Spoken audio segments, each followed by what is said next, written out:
فاح المسك فاح والنور لاح النور لاح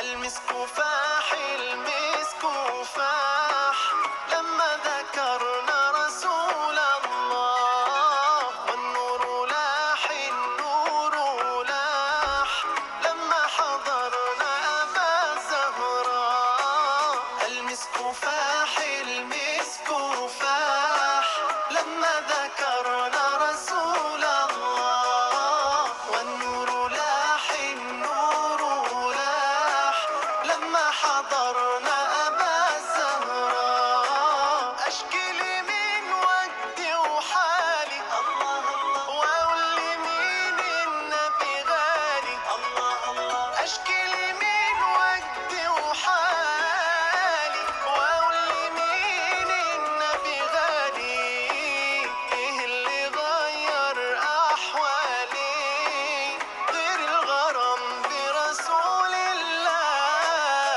المسك فاح المسك فاح لما ذكرنا رسول الله والنور لاح النور لاح لما حضرنا أبا الزهراء يا صاحب القبة الخضراء الله الله هل علينا بالنظرة الله الله يا صاحب القبة الخضراء هل علينا بالنظرة هز الهلال يا أبا الزهراء واعطي لكل محب منال المسك فاح المسك فاح لما ذكرنا رسول الله والنور لاح النور لاح لما حضرنا أبا الزهراء طول عمري بتمنى أشوفك الله الله وانظر جمالك وابوسك الله الله طول عمري بتمنى أشوفك وانظر جمالك وابوسك صبرت نفسي بأحاديثك وأقول لابد في ليل يراه المسك فاح المسك فاح لما ذكرنا رسول الله والنور لاح النور لاح لما حضرنا أبا الزهراء ست الكريمة بنت الزهرة الله الله عليا المقام نظرة يا طهرة الله الله ست الكريمة بنت الزهرة عليا المقام نظرة يا طهرة تودي علينا بالنظرة بجاي جدك رسول الله المسك فاح المسك فاح لما ذكرنا رسول الله والنور لاح النور لاح لما حضرنا أبا الزهراء.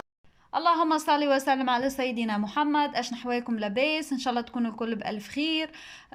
ربي يعطيكم اللي تتمنوه ان شاء الله. ايامكم ديما زينة، ايامكم ديما حلوة، ايامكم معطرة بالقرآن وبالذكر الرحمن.